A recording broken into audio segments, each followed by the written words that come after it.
একটা জিনিস দেখাচ্ছি কিভাবে শুধু প্যাকেটের নাম করে কিভাবে মানে আমাদের ঠকাচ্ছে এবং জিনিস মানে কিভাবে শুধু মানে কোনো কিছু না, শুধু জিনিসটার প্যাকেটের দাম এবং প্যাকেট শো করিয়ে কিভাবে মানে আমাদের সঙ্গে চিটিং হচ্ছে দেখায়।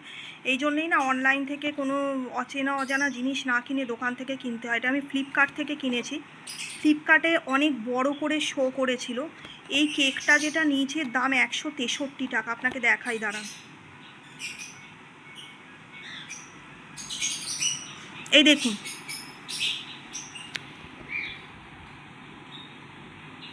দাঁড়ান, ব্লার হয়ে যাচ্ছে।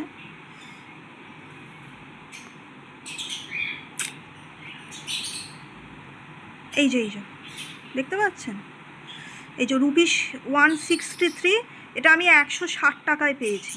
মাত্র 3 টাকা লাভ, ঠিক আছে, 160 টাকায় দিয়েছে। এই যে হচ্ছে কোম্পানিটা। আর কেকটা দেখুন কি অবস্থা। এই কেকটা অনেক সুন্দর একটা ছবি ছিল, যেটা যেরকম থাকে না যে অনলাইনে। এটাকে আনবক্সিং করব, বাট এখানে কিছুই পাচ্ছি না। এখন উঠে গেলে আমার ভিডিওটাও খারাপ হয়ে যাবে। এক হাতে,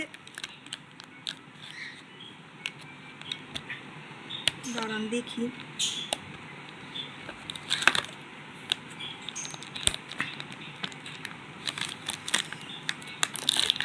খুলেছি,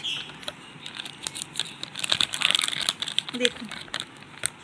এটা বিচ্ছিরি টাইপের একটা এইটুকু পুঁচকি একটা কেক। হ্যাঁ, সেটার দাম নাকি 163 টাকা। কি বিচ্ছিরি টাইপের দেখতেও কেকটা। এক গাদা তেল দিয়ে মানে কিরম একটা বানিয়ে কেকটা দিয়েছে। হাত ভর্তি, দেখুন তেল হয়ে গেল, পুরো হাত ভর্তি তেল দিয়ে এই কেকটা বানিয়েছে। এবং এইটার দাম নাকি 163 টাকা। মানে কি প্রকৃতির ঠকলাম মানে এত সময় খারাপ যাচ্ছে। একে তো পয়সা করি সেরকম কিছু নেই। আর একটা আমার ঝর্ণা কলম কেনার খুব ইচ্ছে ছিল। অনেকেই, আমি এখানে বলে রাখি যে অনেকেই খুব 19-এর কিডস বলে, এরকম দেখায়। সব যেন 19-এর কিডসরাই পেয়েছে।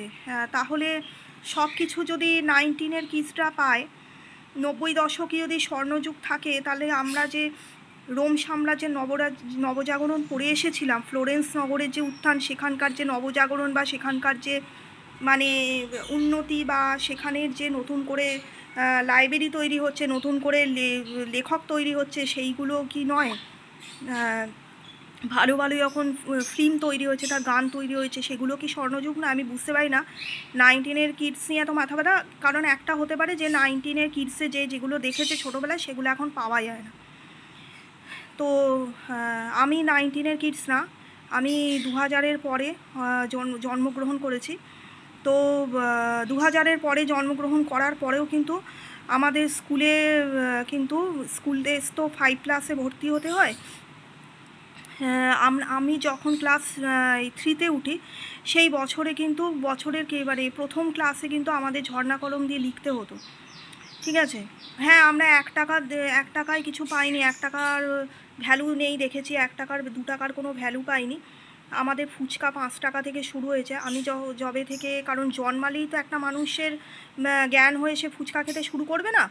অন্তত আমি অন্তত 5 বছরের আগে ফুচকা খাইনি। তো আমার যখন 5 বছর বয়স, তখন আমি দেখেছি যে একটা 5 টাকার ম্যাগি পাওয়া যায়, এবং একটা রসগোল্লা 7 টাকায় পাওয়া যায়, এবং ফুচকার দাম হচ্ছে 5 টাকায় দুটো ফুচকা, দুটো না তিনটে, হয়তো খুব বেশি হবে, তিনটে হয়তো হবে, এরকম।